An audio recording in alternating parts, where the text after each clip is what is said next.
Ban लगनी चाहिए और इन्होंने कहा कि माननीय मुख्यमंत्री जी को बात करनी चाहिए केंद्र सरकार से। विपक्षी का मानसिक संतुलन सही नहीं है। उनको ये समझ में नहीं आता है कि आरएसएस क्या चीज़ है और पीएफआई क्या चीज़ है। चाहे आरएसएस हो चाहे पीएफआई हो, उस पर प्रतिबंध लगना चाहिए। अगर पीएफआई के लोग आतंकवादी है तो पूरे के पूरे आरएसएस के लोग भी आतंकवादी हैं। अरे आरएसएस वो आरएसएस है जो चाइना ने जो वार किया था तो आरएसएस के कार्यकर्ताओं ने सेना की मदद की थी। देखिए, पीएफआई पर यदि बैन लगता है तो हम लोगों का ये भी डिमांड है कि आरएसएस पर भी बैन लगना चाहिए। नमस्कार, आप न्यूज़ नेशन देख रहे हैं। मैं हूं आपके साथ वंदना। बिहार में पीएफआई को लेकर संग्राम छिड़ा हुआ है। जब से सुशील कुमार मोदी ने यह मांग किया है कि पीएफआई पर बैन लगनी चाहिए, उसके बाद से बिहार के तमाम जो पार्टी है, पार्टी के नेताओं का अलग अलग तरीके से बयान आना शुरू हो गया है। इसी क्रम में चाहे हम बात करें बीजेपी या जदयू, आरजेडी, कांग्रेस या फिर माले, सब जो नेता हैं वो अपने तरीके से बयान दे रहे हैं। एक एक कर सुनवाते हैं कि क्या कुछ कर रहे हैं कांग्रेस के विधायक, आरजेडी के विधायक, जदयू के विधायक, बीजेपी के विधायक और माले के विधायक। नहीं, बैन लगनी चाहिए और इन्होंने कहा कि माननीय मुख्यमंत्री जी को बात करनी चाहिए केंद्र सरकार से। वो तो खुद राज्यसभा के सांसद है, वो तो सिर्फ सरकार में हैं, वो तो माननीय मुख्यमंत्री गृह मंत्री से बात कर ही सकते हैं। इसलिए उनसे हम तो आश्चर्य लगता है कि ये सब बात क्या करते हैं। और आज राष्ट्रपति का चुनाव है, देश का प्रथम व्यक्ति होता है, देश को दशा और दिशा बदलने का काम होगा, पहले उसको कर लीजिए, फिर आप गृह मंत्री जाए खुद बात कर सकते हैं। आप सरकार में हैं। ये बोलना और गुमराह करना जनता को बंद। विपक्षी का मानसिक संतुलन सही नहीं है। उनको ये समझ में नहीं आता है कि आरएसएस क्या चीज़ है और पीएफआई क्या चीज़ है।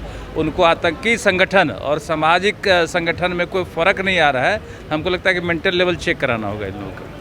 ऐसे में क्या कुछ व्यवस्था है जानवरों के लिए? देखिए, गर्मी काफ़ी है। गर्मी से विपक्षियों का मेंटल लेवल बिगड़ गया है। जानवर हमारे सही हैं लेकिन विपक्ष। पीएफआई संगठन है, आरएसएस भी संगठन है और दूसरे भी सांप्रदायिक संगठन हैं। तो जो भी इस देश के अंदर सांप्रदायिक संगठन हो, चाहे आरएसएस हो चाहे पीएफआई हो, उस पर प्रतिबंध लगना चाहिए। अगर पीएफआई के लोग आतंकवादी है तो पूरे के पूरे आरएसएस के लोग भी आतंकवादी हैं, उनको भी गिरफ्तार किया जाना चाहिए। अरे आरएसएस वो आरएसएस है जो चाइना ने जो वार किया था तो आरएसएस के कार्यकर्ताओं ने सेना की मदद की थी। वो आरएसएस है जो नरेंद्र मोदी जैसे यशस्वी आदमी को इस देश का प्रधानमंत्री बनाया है। वो आरएसएस है जिसने राम कोविंद जी को महामहिम बनाया है। वो आरएसएस है जो योगी आदित्यनाथ जी को शासन चला रहा है। और उस आरएसएस को बैन करने का तब तो राष्ट्रीयता ही इस देश से समाप्त हो जाएगी। उन्होंने कहा कि जब पीएफआई आतंकवादी संगठन है तो आरएसएस भी आतंकवादी संगठन। अब इसका क्या मतलब? अब विधानसभा को लोकसभा से तुलना कर दीजिए, लोकसभा को आप कहीं से तुलना कर दीजिए। तुलना करने की कोई आवश्यकता नहीं है। वो राष्ट्रवादी संगठन है। अगर वो इस देश में नहीं होता तो शायद इस देश का अस्तित्व, इस देश के देशद्रोही लोग मिट्टी में मिला दिए होते। वही संगठन है जो इस देश को बचा के रखा है और आगे भारत माता को परम वैभव पर ले जाए। देखिए, पीएफआई पर यदि बैन लगता है तो हम लोगों का ये भी डिमांड है कि आरएसएस पर भी बैन लगना चाहिए।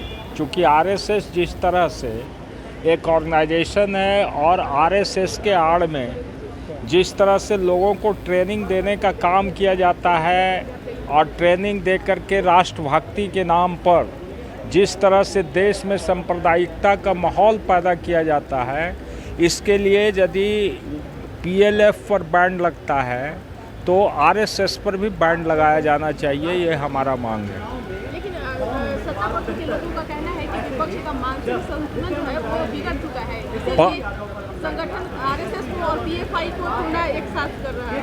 हम कह रहे हैं कि उन्हीं का मानसिक संतुलन बिगड़ गया है। क्योंकि मैं कह रहा हूं कि आरएसएस जो संगठन है देश के अंदर सांप्रदायिक उन्माद पैदा करने वाली संगठन है।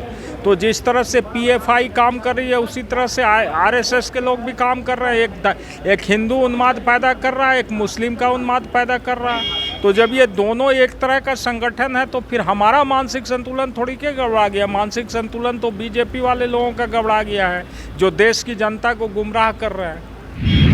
तो आपने सुना कि क्या कुछ कहें। आपको बता दें कि जिस तरह से पीएफआई की तुलना आरएसएस से हुई है, उसके बाद से बिहार के राजनीति में भूचाल आया हुआ है। इस पर बहस छिड़ी हुई है। तमाम राजनीतिक जो हैं अपने अपने तरीके से बयान दे रहे हैं। सुशील कुमार मोदी ने कहा कि बैन लगनी चाहिए। इस पर विपक्ष का कहना है कि सत्ता पक्ष के लोगों का मानसिक संतुलन सही नहीं है, जो कि इस तरीके से बयान दे रहे हैं, क्योंकि जब पीएफआई पर बैन लगेगी तो आरएसएस पर भी बैन लगनी चाहिए। वहीं सत्ता पक्ष के लोगों ने पलटवार करते हुए कहा है कि वो हम पर क्या आरोप लगाएंगे कि मानसिक संतुलन सही नहीं है।